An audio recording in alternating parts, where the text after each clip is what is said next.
ನಾಡಪ್ರಭು ಶ್ರೀ ಕೆಂಪೇಗೌಡ 517ನೇ ಜಯಂತಿ ಚಿಂತಾಮಣಿಯಲ್ಲಿ ಅದ್ದೂರಿಯಾಗಿ ಆಚರಣೆ.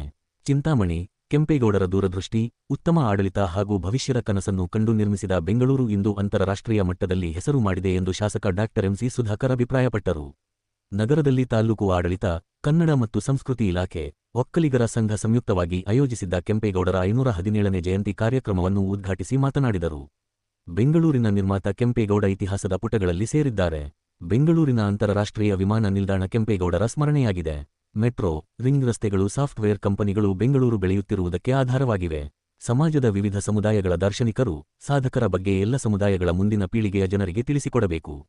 ಅವರನ್ನು ಸ್ಮರಿಸಿ ಗೌರವಿಸುವುದು, ಅವರ ತತ್ವ, ನೀತಿ, ನಿಯಮಗಳು, ಮಾರ್ಗದರ್ಶನವನ್ನು ಪಾಲನೆ ಮಾಡಬೇಕು ಎನ್ನುವ ದೃಷ್ಟಿಯಿಂದ ಸರ್ಕಾರ ಜಯಂತಿಗಳನ್ನು ಆಚರಿಸಲು ಅನುದಾನವನ್ನು ನೀಡುತ್ತಿದೆ. ಆರಂಭದಲ್ಲಿ ಬಹಳ ಉತ್ಸಾಹದಿಂದ ಆಚರಿಸುತ್ತಿದ್ದ ಜಯಂತಿಗಳು ಇತ್ತೀಚೆಗೆ ಕ್ಷೀಣಿಸಿವೆ. ಒಂದೊಂದು ಸಮುದಾಯಗಳಿಗೆ ಜಯಂತಿಗಳನ್ನು ಸೀಮಿತಗೊಳಿಸುತ್ತಿರುವುದು ವಿಷಾದನೀಯ ಎಂದರು. ಸಮಾಜದ ಎಲ್ಲ ಸಮುದಾಯಗಳ ದಾರ್ಶನಿಕರು, ಸಾಧಕರು ಚರಿತ್ರೆಯಲ್ಲಿ ತಮ್ಮದೇ ಆದ ಛಾಪನ್ನು ಮೂಡಿಸಿದ್ದಾರೆ. ಕಲೆ, ಸಾಹಿತ್ಯ, ಸಂಸ್ಕೃತಿ, ಸಮಾಜ, ದೇಶದ ಭವಿಷ್ಯದ ಕನಸನ್ನು ನನಸು ಮಾಡುವ ಹಿನ್ನೆಲೆಯಲ್ಲಿ ಕೆಲಸ ಮಾಡಿದಾಗ ಮಾತ್ರ ಜಯಂತಿಗಳು ಅರ್ಥಪೂರ್ಣವಾಗುತ್ತವೆ. ಯಾವ ಮಹಾತ್ಮರು ಸಹ ತಮ್ಮ ತಮ್ಮ ಸಮುದಾಯಗಳಿಗೆ ಸೀಮಿತವಾಗದೆ ಸಮಾಜದ ಮನುಕುಲದ ಒಳಿತಿಗಾಗಿ ಕೆಲಸ ಮಾಡಿದರು. ಇನ್ನು ಮುಂದಾದರೂ ಎಲ್ಲ ಜಯಂತಿಗಳನ್ನು ಎಲ್ಲ ಜನರು ಒಟ್ಟಾಗಿ ಆಚರಿಸಲು ಮನವಿ ಮಾಡಿದರು. ರಾಜ್ಯ ಒಕ್ಕಲಿಗ ಸಂಘದ ನಿರ್ದೇಶಕ ಕೋನಪ್ಪರೆಡ್ಡಿ ಮಾತನಾಡಿ, ಸಮಾಜದಲ್ಲಿ ಒಂದೊಂದು ಜನಾಂಗದಲ್ಲಿ ಒಬ್ಬೊಬ್ಬ ಮಹಾನ್ ಪುರುಷರು ಜನ್ಮ ತಾಳಿದ್ದಾರೆ. ಕೆಂಪೇಗೌಡ, ವಾಲ್ಮೀಕಿ, ಅಂಬೇಡ್ಕರ್, ಬಸವಣ್ಣ ಮುಂತಾದ ಅನೇಕ ಮಹಾನ್ ವ್ಯಕ್ತಿಗಳಿದ್ದರು. ಅವರು ಯಾವುದೇ ಒಂದು ಕುಲಕ್ಕೆ ಸೀಮಿತರಾಗದೆ ಸಮಾಜಕ್ಕೆ ಸೀಮಿತರಾಗಿದ್ದರು. ಆ ಸಾಧಕರ ಗುಣಗಳನ್ನು ಮೈಗೂಡಿಸಿಕೊಂಡು ಜೀವನದಲ್ಲಿ ಅಳವಡಿಸಿಕೊಂಡರೆ ನಮಗೂ ಮತ್ತು ಸಮಾಜಕ್ಕೂ ಒಳಿತಾಗುತ್ತದೆ ಎಂದರು. ಸಮಾಜದಲ್ಲಿ ಉತ್ತಮ ಸಾಧನೆ ಮಾಡಿರುವ ಸಾಧಕರನ್ನು ಸನ್ಮಾನಿಸಲಾಯಿತು. ಎಸ್ಎಸ್ಎಲ್ಸಿ ಮತ್ತು ಪಿಯುಸಿ ಪರೀಕ್ಷೆಗಳಲ್ಲಿ ಹೆಚ್ಚಿನ ಅಂಕಗಳನ್ನು ಗಳಿಸಿದ್ದ ವಿದ್ಯಾರ್ಥಿಗಳಿಗೆ ಪ್ರತಿಭಾ ಪುರಸ್ಕಾರ ನೀಡಿ ಸನ್ಮಾನಿಸಲಾಯಿತು. ಬಟ್ಲಹಳ್ಳಿ ಸರ್ಕಾರಿ ಪದವಿ ಪೂರ್ವ ಕಾಲೇಜಿನ ಪ್ರಾಂಶುಪಾಲ ಮುನಿರೆಡ್ಡಿ ಕೆಂಪೇಗೌಡರ ಕುರಿತು ಪ್ರಧಾನ ಭಾಷಣ ಮಾಡಿದರು.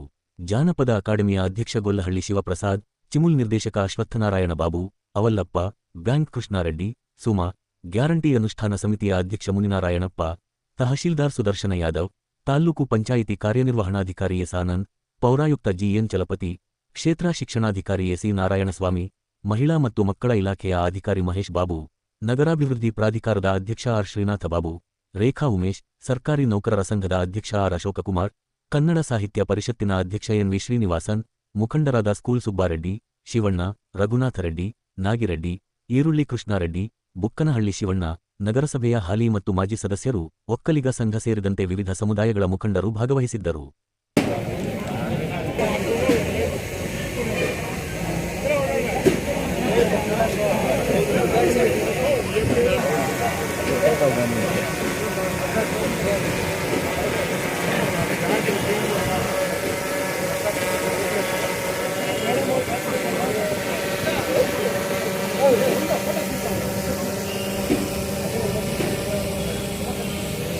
ನಡೆಸಿಕೊಡ್ಬೇಕಾಯ್ತು ನಮ್ಮೆಲ್ಲ ಕಳಕಳಿಯ ಮನವಿ.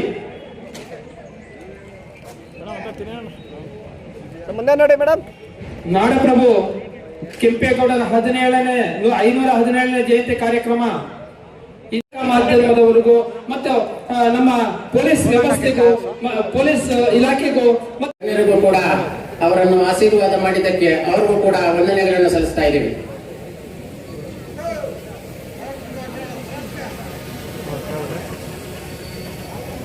ಮುಂದಿನ ಒಂದು ಕ್ರಮ ಸಂಖ್ಯೆ 41ರಿಂದ 50 ಜೆರಾಕ್ಸ್ ಅಲ್ಲಿ ತಮ್ಮ ದಾಖಲಾತಿಗಳನ್ನು ಸಲ್ಲಿಸಿರ್ತೀರಾ. ಅದರ ಮೇಲೆ ನಾವು ಆಯ್ಕೆ ಮಾಡಿರ್ತೀವಿ. ಪಾರದರ್ಶಕವಾಗಿ ಉತ್ತಮವಾಗಿ ಪ್ರತಿಭಾನ್ವಿತ ವಿದ್ಯಾರ್ಥಿಗಳಿಗೆ ಆಯ್ಕೆ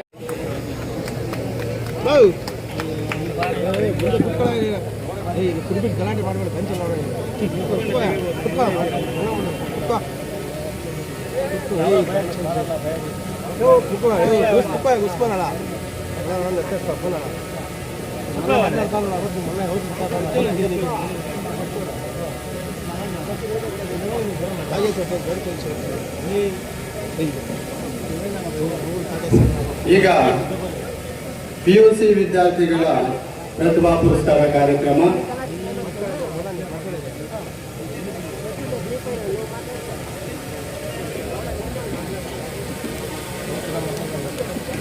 ಮೂಲಕ ಅವರನ್ನು ಪ್ರೋತ್ಸಾಹಿಸಿದಾಗ ಅವರು ತಮ್ಮ ಜೀವನದಲ್ಲಿ ಏನಾದರೂ ಒಂದು ಸಾಧನೆ ಮಾಡಲು ಅವರಿಗೆ ಈ ವೇದಿಕೆ ಸ್ಫೂರ್ತಿ ನೀಡುತ್ತದೆ ಎಂಬುದು ನನ್ನ ಆಶಯವಾಗಿರುತ್ತದೆ.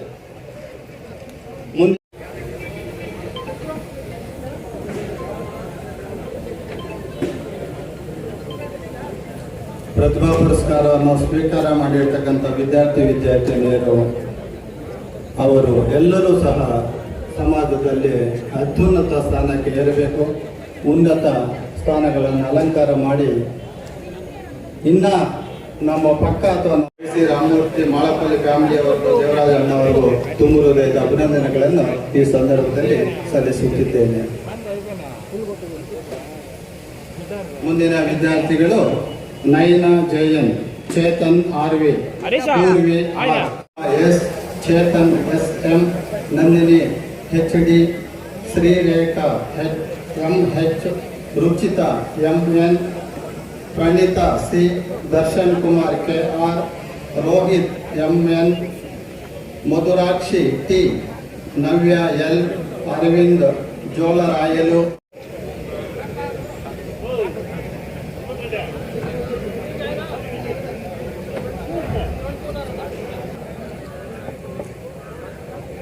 ಪ್ರತಿಭಾ ಪುರಸ್ಕಾರದ ದಾನಿಗಳಾಗಿರ್ತಕ್ಕಂಥ ಕಿರಣ್ ಬಾಬು ಸರ್ ಅವರಿಗೂ, ಡಾಕ್ಟರ್ ಸಂತೋಷ್ ಬಾಬು ಸರ್ ಅವರಿಗೂ, ಬೈರಾರೆಡ್ಡಿ ಡಾಕ್ಟರ್ ಸರ್ ಅವರಿಗೂ, MS ಮಂಜುನಾಥ ಮಿಂಚಿಲಹಳ್ಳಿ ಸರ್ ಅವರಿಗೂ, ಮಕ್ಕಳಿಗರ ಸಂಘ ಚಿಂತಾಮಣಿಯವರಿಗೂ ಧನ್ಯವಾದಗಳನ್ನು ಸಲ್ಲಿಸುತ್ತಾ ಪ್ರತಿಭಾ ಪುರಸ್ಕಾರವನ್ನು ಸ್ವೀಕಾರ ಮಾಡಿರ್ತಕ್ಕಂಥ ವಿದ್ಯಾರ್ಥಿಗಳು ಸಹ ತಮ್ಮ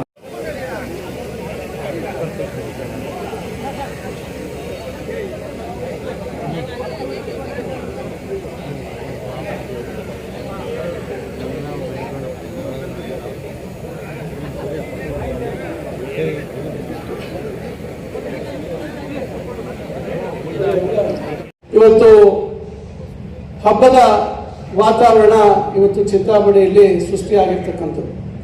ಇವತ್ತು ಕೆಂಪೇಗೌಡರನ್ನ ಕೇವಲ ಒಂದು ಜಾತಿ ವರ್ಗಕ್ಕೆ ಸೀಮಿತವಾಗಿ ಇರಿಸದೆ ನಾವೆಲ್ಲರೂ ಇವತ್ತು ಇದರಲ್ಲಿ ಭಾಗಿಯಾಗ್ತೀವಿ ಅಂತ ಹೇಳಿ ಇವತ್ತು ಚಿಂತಾಮಣಿ ಸಮಸ್ತ ನಾಗರಿಕ ಬಂಧುಗಳು ಎಲ್ಲರೂ ಇವತ್ತು ಪಕ್ಷಾತೀತವಾಗಿ ಪಕ್ಷರಹಿತವಾಗಿ ಇವತ್ತು ಈ ಕಾರ್ಯಕ್ರಮದ ಯಶಸ್ಸಿಗೆ ಸಹಕರಿಸಿದ್ದೀರ. ನಾನು ಮತ್ತೊಮ್ಮೆ ತಮಗೆಲ್ಲರಿಗೂ ನನ್ನ ಹೃದಯಪೂರ್ವಕವಾದಂಥ ಅಭಿನಂದನೆಗಳು ಮತ್ತು ಧನ್ಯವಾದಗಳನ್ನು ತಿಳಿಸಲಿಕ್ಕೆ ಬಯಸ್ತೇನೆ.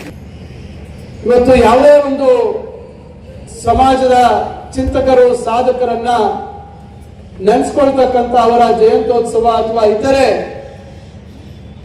ಕಾರ್ಯಕ್ರಮಗಳು ಆಲೋಚನೆ ಮಾಡಿದಾಗ ಸಮಾಜದ ಪ್ರತಿಯೊಬ್ಬರು ಎಲ್ಲ ಜಾತಿ ವರ್ಗದವರು ಯಾವುದೇ ಭೇದ ಭಾವ ಇಲ್ಲದೆ ಆ ಕಾರ್ಯಕ್ರಮದಲ್ಲಿ ಭಾಗವಹಿಸ್ತಕ್ಕಂಥದ್ದು ಮತ್ತು ಆ ಕಾರ್ಯಕ್ರಮವನ್ನ ಯಶಸ್ವಿಗೊಳಿಸ್ತಕ್ಕಂಥ ಕೆಲಸ ಮಾಡ್ತಕ್ಕಂಥದ್ದು ಬಹಳ ಮುಖ್ಯ. ಯಾಕಂದ್ರೆ ಇವತ್ತು ಸರ್ಕಾರ ಇವೆಲ್ಲ ಕಾರ್ಯಕ್ರಮಗಳನ್ನು ಆಯೋಜಿಸಿರ್ತಕ್ಕಂಥದ್ದು ನಮ್ಮ ಮುಂದಿನ ಪೀಳಿಗೆಗೆ ಈ ಒಂದು ಸಾಧಕರು, ದಾರ್ಶನಿಕರು ಇವರೆಲ್ಲರ ಪರಿಚಯ, ಅವರ ಕೊಡುಗೆ, ಅವರ ಸಾಧನೆಯನ್ನ ಅವರ ಮುಂದೆ ತೆರೆದಿರ್ತಕ್ಕಂಥದ್ದು, ಅವರು ಅದನ್ನು ಅನುಕರಣೆ ಮಾಡ್ತಕ್ಕಂಥದ್ದಕ್ಕೆ ಅನುಕೂಲ ಆಗಲಿ ಅಂತಕ್ಕಂಥ ಉದ್ದೇಶದಿಂದ ಇವತ್ತು ಈ ಕಾರ್ಯಕ್ರಮಗಳನ್ನ ಇವತ್ತು ರಾಷ್ಟ್ರೀಯ ಹಬ್ಬಗಳ ಆಚರಣಾ ಸಮಿತಿಯ ಆಧ್ವರ್ಯದಲ್ಲಿ ಮಾಡ್ತಕ್ಕಂಥದ್ದು. ಅವರ ಒಂದು ಸಮಾಜ ಯಾವ ರೀತಿ ಕಟ್ಟಬೇಕು ಅಂತಕ್ಕಂಥ ಒಂದು ಕನಸನ್ನ ಕಂಡಿದ್ರು ಅಂತಕ್ಕಂಥದ್ದು ಇವತ್ತು ನಾವೆಲ್ಲರೂ ಕೇಳಿದೀವಿ. ಇವತ್ತು ನಾವು ಅದ್ರ ಬಗ್ಗೆ ಗುಣಗಾನ ಮಾಡ್ತಾ ಇದ್ದೀವಿ. ಆದ್ರೆ ಇವತ್ತು ಸಮಾಜ ಕಟ್ಟತಕ್ಕಂಥದ್ದು ಇಲ್ಲಿಗೆ ನಿಂತಿಲ್ಲ. ನಿರಂತರವಾಗಿ ಇವತ್ತು ಸಮಾಜವನ್ನ ಹೊಡಿತಕ್ಕಂಥ ಶಕ್ತಿಗಳು ಇವತ್ತು ಬಹಳಷ್ಟು ಇದ್ರೂ ಸಹ ಇವತ್ತು ಸಮಾಜ ಇವತ್ತು ಬಹಳಷ್ಟು ಪರಿವರ್ತನೆ, ಬಹಳಷ್ಟು ನಾಗರಿಕತೆ, ಇವೆಲ್ಲದರ ನಡುವೆ ನಾವು ಒಂದು ಸುಂದರವಾದಂತಹ ಸಮಾಜವನ್ನ ಕಟ್ತಕ್ಕಂಥ ಜವಾಬ್ದಾರಿ ನಾವು ನೀವು ಎಲ್ಲರೂ ಮಾಡಬೇಕಾಗಿರ್ತಕ್ಕಂಥದ್ದು ಬಹಳ ಮುಖ್ಯವಾಗಿರ್ತಕ್ಕಂಥ ವಿಚಾರ. ಅದರಿಂದ ಇವೆಲ್ಲರ ಒಂದು ಪ್ರಜಾಪ್ರಭುತ್ವದ ವ್ಯವಸ್ಥೆಯಲ್ಲಿ ಬಾಬಾ ಸಾಹೇಬ್ ಅಂಬೇಡ್ಕರ್ ಅವರು ಕೊಟ್ಟಿರ್ತಕ್ಕಂಥ ಒಂದು ಸಂವಿಧಾನದಡಿಯಲ್ಲಿ ಇವತ್ತು ನಾವು ಕೆಂಪೇಗೌಡರು ಹಾಕೊಟ್ಟಿರ್ತಕ್ಕಂಥ ದಾರಿ, ಆ ದಾರಿಯನ್ನ ಅನುಕರಣೆ ಮಾಡಿಕೊಂಡು ನಾವು ಇವತ್ತು ಈ ಕಾಲಕ್ಕೆ ಏನು ಸಮಾಜ ನಿರ್ಮಾಣ ಆಗಬೇಕು, ಯಾವ ರೀತಿ ನಮ್ಮ ಮಕ್ಕಳ ಭವಿಷ್ಯತ್ತು ಉಜ್ವಲ ಆಗಬೇಕು, ಅವರು ಯಾವ ರೀತಿ ತಮ್ಮ ಸ್ವಂತ ಕಾಲಿನ ಮೇಲೆ ನಿಲ್ತಕ್ಕಂಥದಕ್ಕೆ ನಾವು ಏನು ಕೊಡುಗೆಗಳನ್ನು ಕೊಡಬೇಕು, ಇವತ್ತು ನಮ್ಮ ಸಮಾಜದಲ್ಲಿ ಆರ್ಥಿಕ ಶೈಕ್ಷಣಿಕವಾಗಿ ಅವರನ್ನ ಯಾವ ರೀತಿ ನಾವು ಬಲಗೊಳಿಸಬೇಕು ಅಂತಕ್ಕಂಥದ್ದು ಇವತ್ತು ನಾವೆಲ್ಲರೂ ಕೆಂಪೇಗೌಡರಿಂದ ಕಲಿತಕ್ಕಂಥದ್ದು ಬಹಳಷ್ಟು. ಅದರಿಂದ ಇವತ್ತು ನಾನು ಹೆಚ್ಚಾಗಿ ತಮ್ಮ ಸಮಯ ತೆಗೆದುಕೊಳ್ಳೋದಿಲ್ಲ. ಸುಮಾರು 130ಕ್ಕಿಂತ ಹೆಚ್ಚು ಜನ ಪ್ರತಿಭಾನ್ವಿತ ವಿದ್ಯಾರ್ಥಿನಿಯರಿಗೆ ಅವರಿಗೆ ಪ್ರತಿಭಾ ಪುರಸ್ಕಾರ ಕಾರ್ಯಕ್ರಮ ಇದೆ. ನಾನು ಕೇವಲ ಒಂದೆರಡು ವಿಚಾರಗಳನ್ನು ಮಾತ್ರ ಹೇಳ್ತೇನೆ. ಈಗ ಮಾನ್ಯ ನಮ್ಮ ಕೋನಪ್ರೆಡ್ಡಿ ಅವರು ವಿಚಾರಗಳು ಹೇಳಿದರು. ಈಗ ಯಾರ್ಯಾರಿಗೆ ನಾವು ಯಾವಾಗ ಅವಕಾಶ ಬರ್ತದೆ ಅವತ್ತು ನಾವೆಲ್ಲ ಇವತ್ತು ಸಮಾಜದಲ್ಲಿ ಎಲ್ಲರಿಗೂ ನಾವು ಏನು ದಾರಿಯನ್ನು ತೋರಿಸ್ಲಿಕ್ಕೆ ಸಾಧ್ಯ ಆಗುತ್ತೆ ಆ ರೀತಿಯಾಗಿ ದಾರಿ ತೋರಿಸ್ತಕ್ಕಂಥ ಒಂದು ಪ್ರಾಮಾಣಿಕ ಪ್ರಯತ್ನವನ್ನು ನಾವು ಮಾಡಬೇಕಾಗುತ್ತೆ. ಈಗ ಅವ್ರು ಕೇಳಿದಾರೆ ನಮಗೆ ಜಾಗ ಕೊಡಿ ಅಂತ ಹೇಳಿ, ಅದರ ಪ್ರಯತ್ನ ನಾವು ಮಾಡ್ತಾ ಇದ್ದೀವಿ. ಜಾಗ ಕೊಡುವಂಥದ್ದಕ್ಕೂ ನಾವು ವ್ಯವಸ್ಥೆ ಮಾಡ್ತಾ ಇದ್ದೀವಿ. ವಿದ್ಯಾರ್ಥಿ ನಿಲಯ ರಾಜ್ಯ ಒಕ್ಕಲಿಗರ ಸಂಘದಿಂದ ವಿದ್ಯಾರ್ಥಿನಿಯರಿಗೆ ಕಟ್ಕೊಡ್ತೀವಿ ಅಂತಕ್ಕಂಥ ಮಾತು ಹೇಳಿದ್ದಾರೆ. ಅದಕ್ಕೂ ಕೂಡ ನಾವು ಅವರಿಗೆ ಸೂಕ್ತ ಸ್ಥಳವನ್ನು ಕೊಡುವಂಥ ಒಂದು ಕೆಲಸವನ್ನು ನಾವು ಮಾಡ್ತಾ ಇದ್ದೇವೆ. ಈಗ ಅದು ಬಿಟ್ಟು ತಮಗೆ ಗೊತ್ತಿದೆ, ಇವತ್ತು ಸುಮಾರು 22-23 ಸಮಾಜಗಳಿಗೆ ನಾವು ಒಂದೇ ಕಡೆ ಇವತ್ತು ಅವರಿಗೆ ಜಾಗ ಶೈಕ್ಷಣಿಕ ಮತ್ತು ಶೈಕ್ಷಣಿಕ ಅಧ್ಯಯನ ಕೇಂದ್ರಗಳನ್ನ ಪ್ರಾರಂಭ ಮಾಡೋದಕ್ಕೆ ಸರ್ಕಾರದ ವಿವಿಧ ಇಲಾಖೆಗಳ ಹೆಸರಿಗೆ ಇವತ್ತು ಹಲವಾರು ಜಾತಿಗಳ ಒಂದು ಹೆಸರಿನಲ್ಲೇ ಇವತ್ತು ನಾವು ಅದನ್ನ ನಿಗದಿ ಮಾಡಿದ್ದೇವೆ. ಇವತ್ತು ಇದಕ್ಕೂ ಅಷ್ಟೇ ನಾವು ಕೆಂಪೇಗೌಡರ ಹೆಸರಿನಲ್ಲೇ ಇವತ್ತು ನಾವು ಒಕ್ಕಲಿಗ ಸಮುದಾಯಕ್ಕೂ ಕೂಡ 1 ಎಕರೆ ಜಾಗವನ್ನು ನಾವು ನಿಗದಿ ಮಾಡಿದ್ದೇವೆ. ಆದೇಶ ಕೂಡ ಆಗಿದೆ. ಇದರ ಜೊತೆಯಲ್ಲಿ ಇವತ್ತು ಇತರೆ ಜಾತಿಗಳು ಯಾವ್ಯಾವ ಜಾತಿಗಳ ಜನಸಂಖ್ಯೆ ಆಧಾರಿತವಾಗಿ ಇವತ್ತು ಪರಿಶಿಷ್ಟ ಜಾತಿಯ ಇವತ್ತು ಬಾಬು ಜಗಜೀವನ್ ರಾಮ್ ಅವರ ಒಂದು ಅಧ್ಯಯನ ಕೇಂದ್ರ ಮಾಡುವಂಥದ್ದಕ್ಕೂ 1 ಎಕರೆ ಕೊಟ್ಟಿದ್ದೀವಿ. ಅಲ್ಪಸಂಖ್ಯಾತರಿಗೆ ಅವರ ಜನಸಂಖ್ಯೆ ಅನುಗುಣವಾಗಿ ಅವರಿಗೆ 1 ಎಕರೆ ಕೊಟ್ಟಿದ್ದೀವಿ. ಇವತ್ತು ಬ್ರಾಹ್ಮಣ ಸಮಾಜಕ್ಕೆ ಅವರಿಗೆ 20 ಗುಂಟೆ ಜಾಗ ಕೊಡುವಂತ ಕೆಲಸ ಮಾಡ್ತಾ ಇದ್ದೀವಿ, ಕೊಟ್ಟಿದ್ದೀವಿ. ಈಗಾಗಲೇ ಆದೇಶ ಆಗಿದೆ. ಇವತ್ತು ವೈಶ್ಯ ಸಮುದಾಯಕ್ಕೆ 30 ಗುಂಟೆ, ಹಿಂದುಳಿದ ವರ್ಗಗಳ ವಿವಿಧ ಸಮುದಾಯಗಳಿಗೆಲ್ಲರಿಗೂ ಇವತ್ತು 10 ಗುಂಟೆಯಿಂದ ಹಿಡಿದು 5 ಗುಂಟೆ, 10 ಗುಂಟೆ, 20 ಗುಂಟೆ, 30 ಗುಂಟೆ ಇವತ್ತು ಬಲಿಜ ಸಮಾಜಕ್ಕೂ ಕೊಟ್ಟಿದ್ದೀವಿ. ಈ ರೀತಿ ಇಂಥ ಸಮಾಜಕ್ಕೆ ನಾವು ಕೊಟ್ಟಿಲ್ಲ ಅಂತಕ್ಕಂಥದ್ದೆಲ್ಲ ನಮ್ಮ ತಾಲೂಕಿನಲ್ಲಿ ಇರ್ತಕ್ಕಂಥ ಎಲ್ಲ ಸಮುದಾಯಗಳಿಗೆ ಸ್ಥಳವನ್ನ ನಿಗದಿ ಮಾಡಿ ಆದೇಶಗಳನ್ನ ಮಾಡಿದ್ದೇವೆ. ಇನ್ನು ಕೆಲವು ಸಣ್ಣ ಸಮುದಾಯಗಳನ್ನ ಬಿಟ್ಟು ಹೋಗಿದೆ, ಅದಕ್ಕೂ ಕೂಡ ನಾವು ಮುಂದಿನ ದಿನಗಳಲ್ಲಿ ಅದಕ್ಕೂ ಕೂಡ ಕೊಡುವಂತ ವ್ಯವಸ್ಥೆ ಮಾಡ್ತಾ ಇದ್ದೀವಿ. ಮತ್ತು ಎಲ್ಲಾ ಸಮುದಾಯಗಳವರು ಅಲ್ಲಿ ಕಾರ್ಯಕ್ರಮ ಮಾಡುವಂತದಕ್ಕೆ 3 ಎಕರೆ ಅಲ್ಲಿ ಎಲ್ಲರೂ ಅಲ್ಲಿ ಉಪಯೋಗಿಸುವಂತದಕ್ಕೆ ಅದಕ್ಕೂ ಕೂಡ ನಾವು ಅಲ್ಲಿ ಜಾಗ ನಿಗದಿ ಮಾಡುವಂತ ಕೆಲಸ ಮಾಡಿದ್ದೀವಿ. ಯಾಕಂದ್ರೆ ನಮ್ಮ ಮಕ್ಕಳು ಭವಿಷ್ಯತ್ತು ರೂಪುಗೊಳ್ಳಬೇಕಾದ್ರೆ, ಮಕ್ಕಳ ಭವಿಷ್ಯತ್ತು ಉಜ್ವಲವಾಗಬೇಕಾದ್ರೆ ನಾವು ಅವರಿಗೆ ಶೈಕ್ಷಣಿಕವಾಗಿ ಅವರಿಗೆ ಶಕ್ತಿ ತುಂಬತಕ್ಕಂಥ ಕೆಲಸ ಆಗಬೇಕು. ಅವರಿಗೆ ಅಧ್ಯಯನ ಕೇಂದ್ರಗಳನ್ನ ಮಾಡಬೇಕು, ಕೌಶಲ್ಯಾಭಿವೃದ್ಧಿಗೆ ಏನು ಒತ್ತು ಕೊಡಬೇಕು ಆ ಒಂದು ಪ್ರಯತ್ನ ಮಾಡ್ತಕ್ಕಂಥದ್ದು ಆಗಬೇಕು. ಅದಕ್ಕೆ ಹೆಚ್ಚು ಒತ್ತು ಕೊಡುವಂಥದ್ದು ಆಗಬೇಕು ಅಂತಕ್ಕಂಥದ್ದು ನಮ್ಮ ಉದ್ದೇಶ. ಅದಕ್ಕೆ ಉದ್ದೇಶಪೂರ್ವಕವಾಗಿ ನಾವು ಅಲ್ಲೆಲ್ಲೂ ಸಮುದಾಯ ಭವನ ಅಂತಕ್ಕಂಥ ಹೆಸರನ್ನು ಪ್ರಸ್ತಾಪ ಮಾಡಿಲ್ಲ.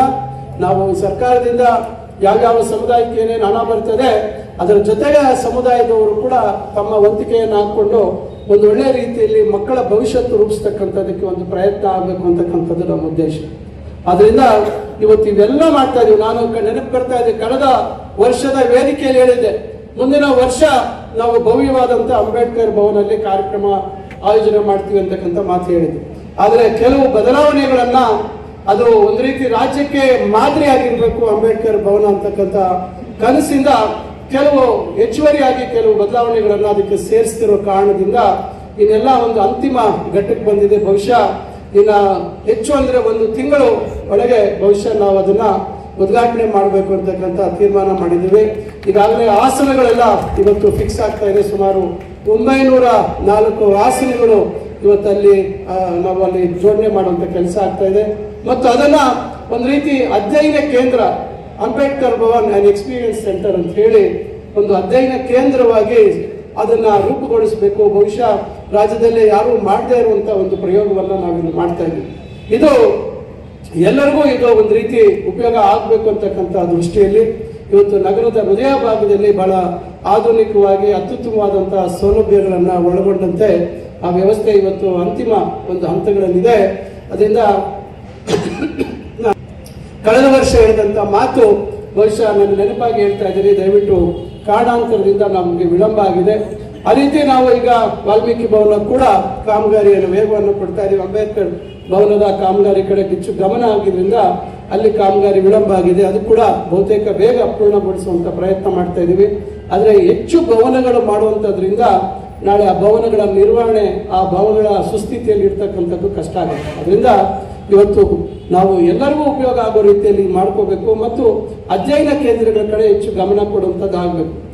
ವೈದ್ಯನಾಗಿ ಕೌಶಲ್ಯಕ್ಕೆ ಎಷ್ಟು ಆದ್ಯತೆ ಇದೆ ಅಂತ ಹೇಳಿ ನಾವು ವೈದ್ಯಕೀಯ ಕ್ಷೇತ್ರದಲ್ಲಿ ಬಹಳ ಹಿಂದೆನೆ ಹೆಚ್ಚು ಕೌಶಲ್ಯಕ್ಕೆ ಆದ್ಯತೆ ಇತ್ತು. ಆದರೆ ತಾಂತ್ರಿಕ ಶಿಕ್ಷಣ ಮತ್ತು ಬೇರೆ ನಮ್ಮ ಏನೋ BSc BA ಕೋರ್ಸ್ಗಳು BCom ಇವೆಲ್ಲದಕ್ಕೂ ಕೌಶಲ್ಯದ ಕಡೆ ಹೆಚ್ಚು ಗಮನ ಇರಲಿಲ್ಲ. ಆದರೆ ಈಗ ಎಲ್ಲಾದರೂ ಉದ್ಯೋಗ ವಹಿಸಿ ಹೋಗ್ಬೇಕಾದ್ರೆ ನಾವು ಉತ್ತಮ ರೀತಿಯಾದಂತಹ ಕೌಶಲ್ಯಗಳನ್ನು ಪಡೆದಿದ್ರೆ, ನಾವು ಸ್ಕಿಲ್ಲಿಂಗ್ ಆಗದೆ ಇದ್ರೆ, ಆ ಸಂಬಂಧಪಟ್ಟಂತ ಕೌಶಲ್ಯದ ತರಬೇತಿ ನಮ್ಮಲ್ಲಿ ಇಲ್ಲದೆ ಇದ್ರೆ ಉದ್ಯೋಗಗಳು ಇವತ್ತು ಲಭಿಸ್ತಕ್ಕಂಥದ್ದು ಬಹಳ ಕಷ್ಟ ಆಗುತ್ತೆ. ಅದರಿಂದ ನಾನು ಹೇಳ್ತಕ್ಕಂಥದ್ದು ಇಷ್ಟೇ, ಇವತ್ತು ಆ ನಿಟ್ಟಿನಲ್ಲಿ ನಾವು 3 ವರ್ಷಗಳಲ್ಲಿ ಬಹಳಷ್ಟು ಪ್ರಯತ್ನಗಳನ್ನು ಮಾಡಿದ್ದೀವಿ. ದೊಡ್ಡ ದೊಡ್ಡ ಒಂದು ಸೆಂಟರ್ಸ್ ಆಫ್ ಎಕ್ಸಲೆನ್ಸ್ಗಳನ್ನು ಮಾಡುವಂಥ ಪ್ರಯತ್ನ ಆಗಿದೆ. ಅದರ ಮುಂದುವರೆದ ಭಾಗ ಈಗ ಸದ್ಯದಲ್ಲೇ ಚಿಂತಾಮಣಿಯ ಪಾಲಿಟೆಕ್ನಿಕ್ನ ಒಂದು ಉನ್ನತ ಉತ್ಕೃಷ್ಟವಾದ ಒಂದು ಪಾಲಿಟೆಕ್ನಿಕ್ ಆಗಿ ರಾಜ್ಯದಲ್ಲಿ ರೂಪುಗೊಳಿಸ್ತಕ್ಕಂಥ ಒಂದು ಪ್ರಯತ್ನ ಆಗ್ತಾ ಇದೆ.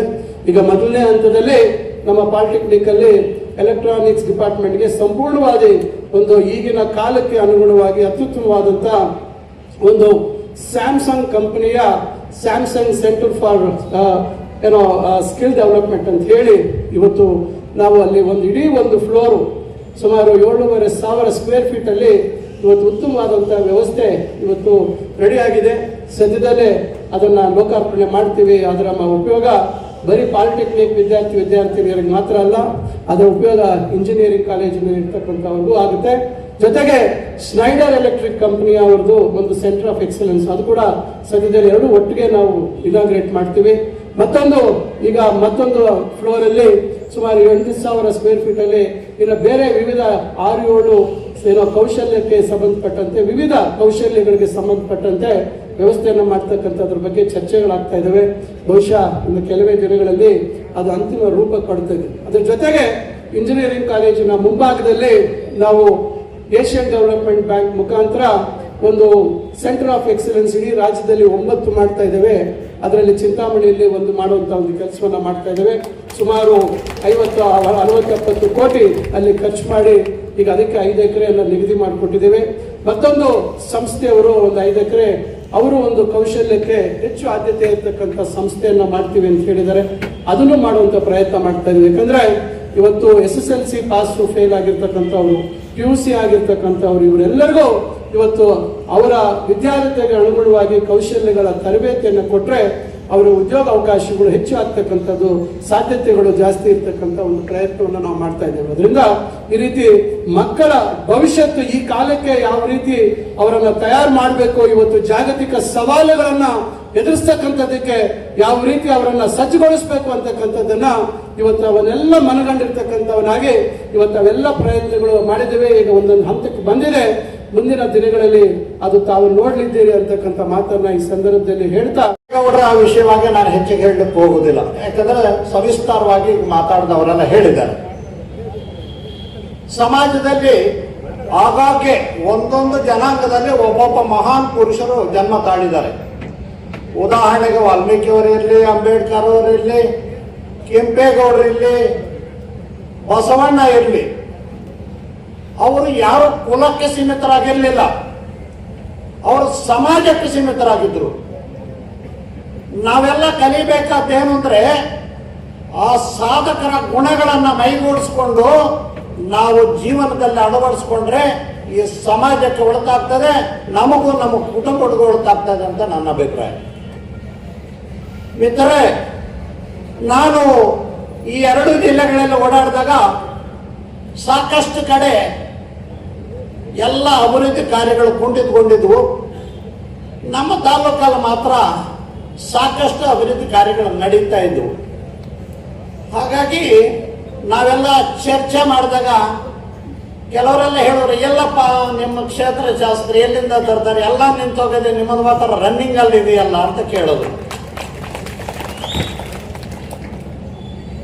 ಕೆಲವರು MLA ಹೇಳಿದ್ರು, ಏನ್ರಿ ಮಾಡ್ತಾರೆ ನಿಮ್ಮ ಮಂತ್ರಿ, ಏನೋ ಮಾಡ್ತಾ ಇದ್ದಾರ್ರಿ, ನಮ್ಗೆ ಅರ್ಥನೇ ಆಗ್ತಾ ಇಲ್ಲ, ನಮ್ಗೆ ಎಲ್ಲಿ ಹೋದ್ರು ದುಡ್ಡು ಸಿಗ್ತಾ ಇಲ್ಲ, ಯಾವ ಇಲಾಖೆಗೆ ಹೋದ್ರು, ನಿಮ್ಮಲ್ಲಿ ಎಲ್ಲ ಕಾರ್ಯಕ್ರಮಗಳು ನಡೀತಾ ಇದೆ ಅಂತ.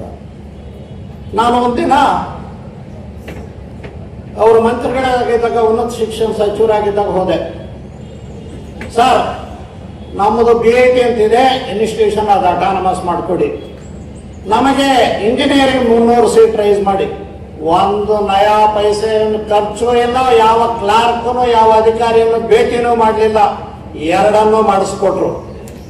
ಮತ್ತೆ ಅವರ ಇಲಾಖೆಗೆ ಸಂಬಂಧ ಇಲ್ಲದೆ ಇರತಕ್ಕಂಥದ್ದು ಫಿಸಿಯೋಥೆರಪಿ, ಪೋಸ್ಟ್ ಗ್ರಾಜುಯೇಷನ್ ಬಗ್ಗೆ ಯಾರೋ ಹೇಳಿದ್ರು, ಶರಣ ಪ್ರಕಾಶ್ ಪಾಟೀಲ್ರು ನಿಮ್ಮ ಡಾಕ್ಟರ್ MC ಸುಧಾಕರ್ ಅವರು ಬಹಳ ಆತ್ಮೀಯರಿದ್ದಾರೆ ಅಂತ ಹೇಳಿದ್ರು. ಅದನ್ನು ಹಿಡ್ಕೊಂಡು ಮತ್ತೆ ಹೋದವ್ರ ಹತ್ರ, ಅದು ಎಲ್ಲಿ GKVK ಹೋದೆ, ಯಾವುದೋ ಒಂದು ಸಮಾರಂಭಕ್ಕೆ ಮುಖ್ಯಮಂತ್ರಿಗಳು ಬಂದಿದ್ರು, ಇವರು ಬಂದಿದ್ರು. ಅದನ್ನ ಮಾತಾಡಿ ನನಗೆ ಒಂದು ಫಿಸಿಯೋಥೆರಪಿಯನ್ನ ರಾಜ್ಯ ಒಕ್ಕಲಿಗರ ಸಂಘಕ್ಕೆ PG ಕೋರ್ಸನ್ನು ಮಾಡಿಸ್ಕೊಟ್ರು. ಇಷ್ಟೇ ಅಲ್ಲದೆ ನನಗೆ ಚಿಂತಾಮಣಿಯಲ್ಲಿ ಹಳ್ಳಿಗಳಿಂದ ಬರ್ತಕ್ಕಂಥ ಹೆಣ್ಮಕ್ಳು ಬಸ್ಗಳಲ್ಲಿ ಓಡಾಡೋದ್ರಿಂದ ಸಾಕಷ್ಟು ನೋವು ಅನುಭವಿಸ್ತಾ ಇದ್ದಾರೆ. ಆ ಹೆಣ್ಣು ಮಕ್ಕಳಿಗೆ ನಗರದಲ್ಲಿ ಉಳ್ಕೊಳ್ಳಲು ಅವಕಾಶ ಬೇಕು, ಅದಕ್ಕೊಂದು ಜಾಗ ಬೇಕು, ನೀವು ಜಾಗ ಕೊಟ್ಟರೆ ಹಾಸ್ಟೆಲ್ ಕಟ್ಟಿಸ್ತೀವಿ ಅಂತ ನಾನು ಕೇಳಿಕೊಂಡೆ. ಅವಾಗ ಒಂದು ಮ್ಯಾಪ್ ತರಿಸಿದ್ರು. ಆ ಮ್ಯಾಪ್ ತರಿಸಿದಾಗ ಅದು 32 ಎಕರೆ ಇತ್ತು. ಹೀಗೆ ಮಾಡಿ, ಇಲ್ಲ ಸರ್ ಕಡ್ಡಾಯವಾಗಿ ನನಗೆ 2 ಎಕರೆ ಬೇಕು ಅಂತ. ರೆಡ್ಡಿಯವರೇ ದಯವಿಟ್ಟು ತಪ್ಪು ತಿಳಿಬೇಡಿ, ನನಗೆ ಎಲ್ಲ ಸಮಾಜಗಳು ಒಂದೇ, ಎಲ್ಲ ಸಮುದಾಯಗಳು ಒಂದೇ, ನಾನು ಪ್ರತಿಯೊಂದು ಸಮುದಾಯಕ್ಕೆ ಹಂಚಬೇಕು, ಸಮಾಜ ನಿರ್ಮಾಣ ಆಗಬೇಕು ಚಿಂತಾಮಣಿಯಲ್ಲಿ, ನಾನು ಒಂದು ಸಮಾಜಕ್ಕೆ ಸೀಮಿತ ಅಲ್ಲ ಅನ್ನುವಂತ ಒಂದು ಮಾತನ್ನು ಹೇಳಿದ್ರು. ಆವಾಗ ನನಗೆ ಜ್ಞಾಪಕ ಬಂದಿದ್ದ ಕೆಂಪೇಗೌಡರು. ಮಿತ್ರರೇ, ಕೋಲಾರ ಮತ್ತು ರಾಜ್ಯ ಮಟ್ಟದಲ್ಲಿ ಮಂತ್ರಿಗಳಾಗಿರ್ತಕ್ಕಂಥ ನಮ್ಮ ಸಮುದಾಯದ ಮಹನೀಯರು ರಾಜ್ಯ ಒಕ್ಕಲಿಗರ ಸಂಘಕ್ಕೆ ಏನು ಮಾಡಿದ್ದಾರೆ ಅನ್ನೋದನ್ನ 1-2 ನಿಮಿಷದಲ್ಲಿ ಮುಗಿಸ್ತೇನೆ. ಕ್ಷೀರ ಕ್ರಾಂತಿ ಉಂಟು ಮಾಡಿದ ದಿವಂಗತ MV ಕೃಷ್ಣಪ್ಪನವರು ಈ ರಾಜ್ಯದ ರೆವಿನ್ಯೂ ಮಂತ್ರಿಗಳಾಗಿದ್ದಾಗ ರಾಜ್ಯ ಒಕ್ಕಲಿಗರ ಸಂಘಕ್ಕೆ ಶ್ರೀಗಂಧದ ಕಾವಲಿನಲ್ಲಿ 10 ಎಕರೆ ಮಂಜೂರು ಮಾಡಿ 15 ಎಕರೆಯನ್ನ ಅಂದ್ರೆ ಗುತ್ತಿಗೆಗೆ ಲೀಸ್ ಕೊಟ್ಟಿದ್ದಾರೆ. ಇವತ್ತು ಅವ್ರನ್ನ ನೆನೆಸ್ತಾ ಇದ್ದೀವಿ. ಯಾಕೆ ನೆನೆಸ್ತಾ ಇದ್ದೀವಿ? ಅವ್ರು ಮಾಡಿರ್ತಕ್ಕಂಥ ಒಂದು ಸತ್ಕಾರ್ಯದಿಂದ ನಾವು ಇವತ್ತು ಅವ್ರನ್ನ ಜ್ಞಾಪಿಸ್ಕೊಳ್ತೇವೆ. ಸನ್ಮಾನ್ಯ K. ಸುಧಾಕರ್ ಅವರು ವೈದ್ಯಕೀಯ ಶಿಕ್ಷಣ ಸಚಿವರಾಗಿದ್ದಾಗ 2 ನರ್ಸಿಂಗ್ ಕಾಲೇಜ್, ಒಂದು ಪ್ಯಾರಾಮೆಡಿಕಲ್ ಕಾಲೇಜ್, ಮತ್ತೊಂದು ಆಯುರ್ವೇದಿಕ್ ಕಾಲೇಜು, ₹1 ಎಲ್ಲೂ ಖರ್ಚಿಲ್ಲದೆ ಯಾವ ಅಧಿಕಾರಿಯನ್ನು ಭೇಟಿ ಮಾಡಿದ ಕಡತಗಳನ್ನ ಕಚೇರಿಗೆ ತರಿಸಿ ಮಾಡಿಸ್ಕೊಟ್ರು. ನಾನು ಹೆಮ್ಮೆಯಿಂದ ಹೇಳ್ತೀನಿ. ಮತ್ತೊಂದು ಇವರು ಇವತ್ತು ಬೆಂಗಳೂರಿನಲ್ಲೇ ಶಾಸಕರಾಗಿದ್ರು, ಮಂತ್ರಿಗಳಾಗಿದ್ರು.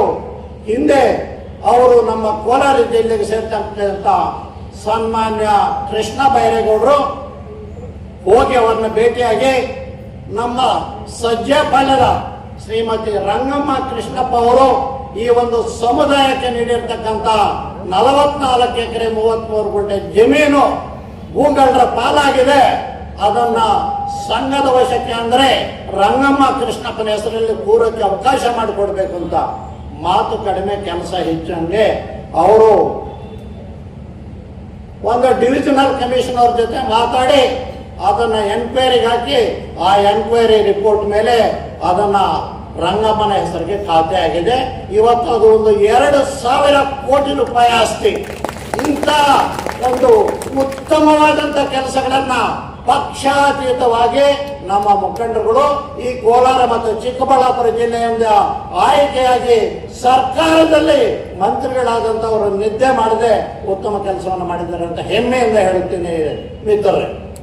ಸಕಲ ನಮ್ಮ ಕೆಂಪೇಗೌಡ ಮೆಡಿಕಲ್ ಕಾಲೇಜಿನ ಜಾಗ 30 ವರ್ಷಕ್ಕೆ 38 ಕೋಟಿ 15 ಲಕ್ಷ ರೂಪಾಯಿ ಲೀಸ್ ಅಮೌಂಟ್. 2014ರಲ್ಲಿ ಆ ಅಮೌಂಟ್ ಕಟ್ಟಬೇಕಾಗಿತ್ತು, ಕಟ್ಟದಿರ 133 ಕೋಟಿ ಚಿಲ್ಲರೆ ಆಗಿತ್ತು. ಅದನ್ನ ಪದೇ ಅವರು ಭೇಟಿಯಾದಾಗ ನನ್ನೊಟ್ಟಿಗೆ ಸುಮಾರು ನಮ್ಮ ನಿರ್ದೇಶಕರುಗಳಿಗೂ ಸಹ ಒಂದು 2-3 ಸಲ ಅವರ ಮನೆಗೆ ಬಂದಿದ್ರು. ರಾಜ್ಯದಲ್ಲಿ ಯಾವ್ಯಾವ ವಿದ್ಯಾಸಂಸ್ಥೆಗಳು ಗುತ್ತಿಗೆ ಆಧಾರದ ಮೇಲೆ ನಡೆಸ್ತಾ ಇದ್ದಾರೋ ಗುತ್ತಿಗೆ ಮತ್ತು ಆ ಗುತ್ತಿಗೆ ಹಣಕ್ಕೆ ಹಾಕಿರ್ತಕ್ಕಂಥ ಬಡ್ಡಿ ಕಟ್ಟಕ್ಕೆ ಆಗದಿರ ಆರ್ಥಿಕವಾಗಿ ಒದ್ದಾಡ್ತಾ ಇದ್ದಾರೋ ಆ ಒಂದು ವಿದ್ಯಾಸಂಸ್ಥೆಗಳಿಗೆ ಎಲ್ಲ ಜಾತಿ ಜನಾಂಗಗಳಿಗೆ ಮತ್ತು ಧರ್ಮಗಳು ಸೇರ್ತಕ್ಕಂಥ ವಿದ್ಯಾಸಂಸ್ಥೆಗಳಿಗೆ ಬಡ್ಡಿ ಮನ್ನಾ ಮಾಡಿ ಅಸಲು ಕಟ್ಟುವಂತೆ ಮಾಡಿದ್ರು. ಆ ಒಂದು ಪ್ರಯೋಜನ ರಾಜ್ಯ ಒಕ್ಕಲಿಗರ ಸಂಘಕ್ಕೆ ಸಿಕ್ಕಿದ್ರಿಂದ ಸುಮಾರು 87 ಕೋಟಿ ರೂಪಾಯಿ ರಾಜ್ಯ ಒಕ್ಕಲಿಗರ ಸಂಘಕ್ಕೆ ಉಳಿತಾ ಇತ್ತು. ಈ ಒಂದು ಸಮಯದಲ್ಲಿ ಈ ರಾಜ್ಯದ ಚುಕ್ಕಾಣಿ ಹಿಡಿದಿರ್ತಕ್ಕಂಥ ಸನ್ಮಾನ್ಯ ಡಿ.ಕೆ. ಶಿವಕುಮಾರ್ ಸಾಹೇಬರಿಗೆ ಧನ್ಯವಾದಗಳನ್ನು ಅರ್ಪಿಸ್ತೇನೆ. ಜೈ ಹಿಂದ್, ಜೈ ಭಾರತ. ಎಲ್ಲ ನಮ್ಮ ಮಾವ ಏನೋ ಮಾಡ್ತಿದ್ದಾರೆ, ನಮ್ಮ ಅಪ್ಪ ಏನೋ ಮಾಡ್ತಿದ್ದಾರೆ, ಆದ್ರೆ ನಮಗೇನ್ ಕೆಲಸ? ಅವ್ರು ಮಾಡಿದ್ದಕ್ಕೂ ತಿಂದ್ರಾಯ್ತು. ಅವರೊಂದು ನಗರವನ್ನೇ ಕಟ್ತಾರೆ, ನಾನಲ್ಲಿ ರಾಣಿ ಆಗಬಹುದು ಅಂತ ಆಸೆನ ಇಟ್ಕೊಳ್ಳದೆ ತುಂಬ ಗರ್ಭಿಣಿ ಆಕೆ ಬಲಿದಾನವನ್ನ ಆಕೆ ಮಾಡ್ಕೊಂಡು ಮಾವನವರ ಕನಸನ್ನ ಯಶಸ್ವಿಗೊಳಿಸ್ತಾರೆ ಅಂತ ಮಹಾತಾಯಿಯ ತ್ಯಾಗಕ್ಕೆ ಒಂದು ಶರಣಾರ್ಥಿ ಅಂತ ಹೇಳ್ತಾ 0.5% ಅಷ್ಟು ಗೊತ್ತಿದ್ದಷ್ಟು ನಾನು ಹೇಳಿದೆ. ಆದ್ರೆ ಇದ್ರ ಬಗ್ಗೆ ಉಪನ್ಯಾಸವನ್ನೇ ಮಾಡುವಷ್ಟು ಪ್ರತಿದಿನ ಅರ್ಥ ಕೊಡ್ತಿರುವಂತ ಇತಿಹಾಸವನ್ನ ನಮ್ಮೆಲ್ಲರಿಗೆ ಹೇಳಲಿಕ್ಕೆ ಬರ್ತಾ ಇದ್ದಾರೆ. ಶ್ರೀ ಕೆಂಪೇಗೌಡರ ಕುರಿತು ಒಂದಷ್ಟು ಭಾಷಣವನ್ನ ಮಾಡ್ಲಿಕ್ಕೆ ಬರ್ತಿದ್ದಾರೆ ಉಪನ್ಯಾಸಕರು ಬಟಹಳ್ಳಿ ಶ್ರೀ ಡಾಕ್ಟರ್ ಮುನಿರೆಡ್ಡಿ ಅವರು ಜೋರಾದ ಚಪ್ಪಾಳೆಯೊಂದಿಗೆ ಅವ್ರನ್ನ ಬರ್ತಾರೆ.